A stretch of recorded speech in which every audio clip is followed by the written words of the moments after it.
Hello class. In our last class we discussed about periodicity and we have seen what is the cause of periodicity. Okay, now today we are going to discuss about periodic properties. Okay, periodic properties means the properties of elements which are related directly or indirectly to the electronic configuration, and they show changes as we move across the period, or from left to right in the periodic table, or down the group, or from left to or from top to bottom, how the changes of the properties of element takes place, that we call periodic properties. Okay. Now we have got 6 important periodic properties. First is atomic size, or we call atomic radius. The second one is metallic character. The third one is non-metallic character. Then we have got fourth one, ionization potential, or we call ionization energy. And the fifth one we have got electron affinity, and the sixth one is electronegativity. Out of this we have discussed in class 9, we have studied in class 9 atomic size, metallic character, non-metallic character, ionization energy, electron affinity. Okay, so this thing we have already discussed in class 9 as well. Now in this we need to know the meaning of these terms and what are the trends. Trend means how they will differ when you move across a period and when you move down the group, how they changes. Okay, that thing we need to know for each periodic properties. So the first periodic properties that we are going to discuss is atomic size or atomic radius. Okay, so to get an idea about atomic size or atomic radius, it means that the distance from the center of the nucleus of an atom to the last outermost orbit is known as atomic radius, or we call atomic size.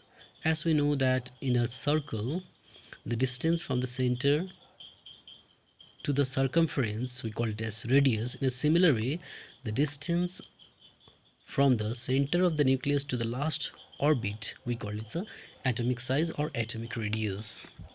This is the definition. Now we have to see how this atomic size differ. Okay, before that, atomic size depends on two factors. One is number of cells, which we have already discussed in our previous class, that means orbits or cells, and the second one is nuclear charge. Okay, nuclear charge is the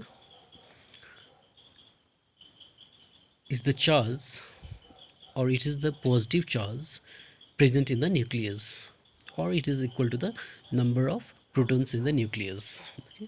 Now we'll see its trend. What will happen when you move down a group? Okay, that we call trends, that means variation.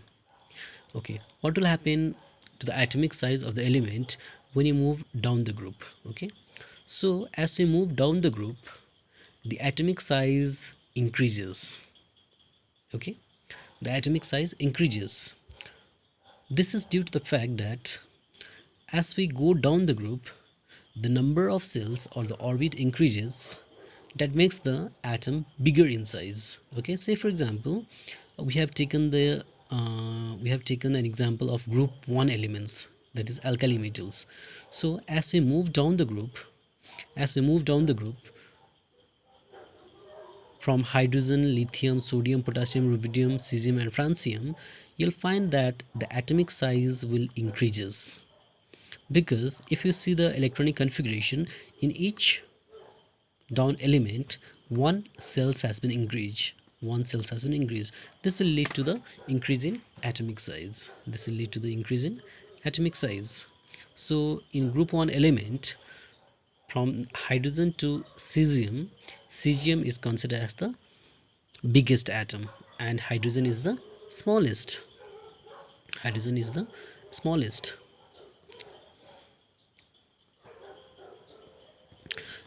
Next, what will happen as we move across the period? So when you move across the period, the size of the atom decreases from left to right.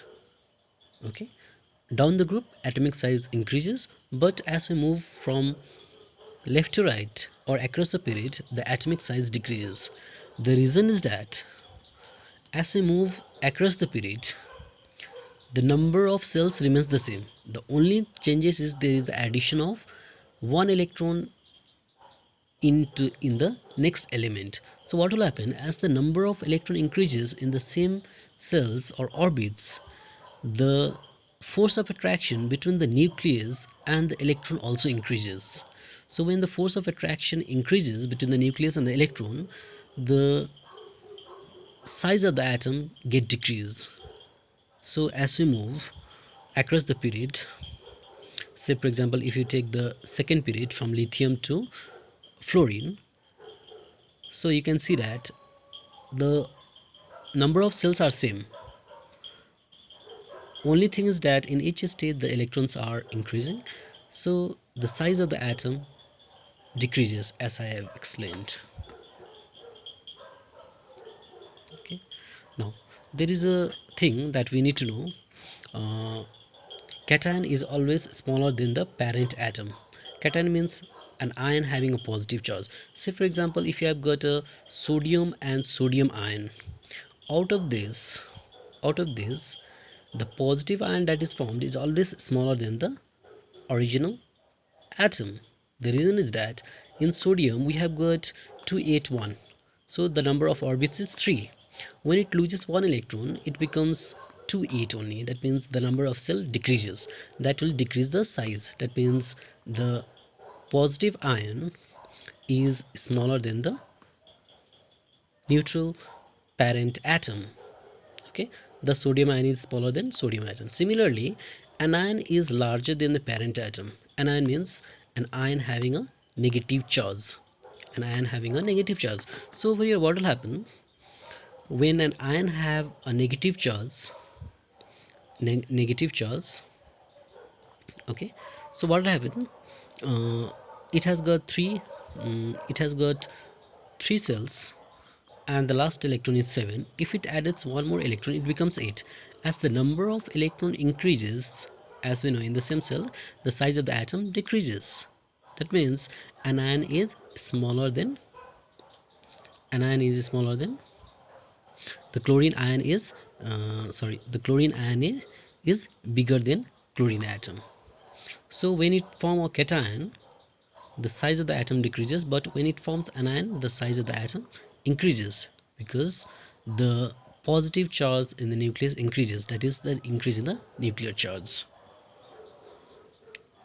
Okay, so just to make a note, this will be discussing in our next class. Metallic character, we need to know metallic character. Metallic character means the elements having a tendency to lose electron from the valence shell, that we call a metallic character. Sodium can lose electron forming sodium ion, magnesium can lose electron from magnesium ion, so they shows metallic character.